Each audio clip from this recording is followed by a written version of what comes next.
This is The Wire for 2300 Zulu, May 1st, 2025. Precedence is routine. Information cutoff is 2200. Bottom line up front. Ukraine signs mineral deal with the United States. National Security Advisor Mike Waltz and deputy fired. Beginning with international events. In Europe, yesterday afternoon, the White House announced that the United States and Ukraine have signed the previously mentioned mineral deal.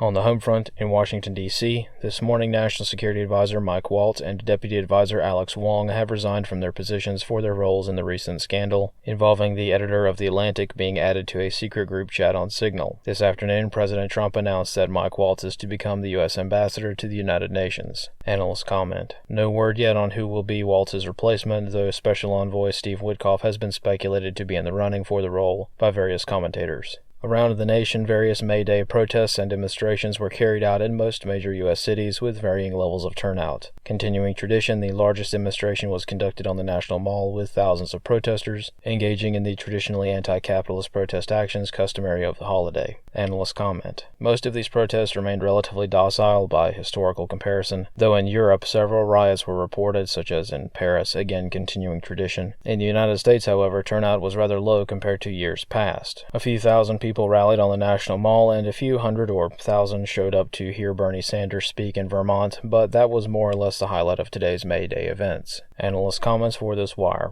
The details of the mineral deal signed by the United States and Ukraine have not been released. However, this is unlikely to matter much in the long run. The mineral deal was never really that much of a serious effort anyway, and was really just an attempt by the United States to financially recoup some of the heavy costs of funding this war. As such, the specific details of the deal probably won't matter as much as one might imagine. The United States will take what they can get, which will without question be less than what Ukraine has to offer. What's far more important is that this deal signals an end to the recent spat between Trump and Zelensky, which is a necessary first step towards a peace agreement being put on the table at some point. This concludes The Wire for 2300 Zulu, May 1st, 2025.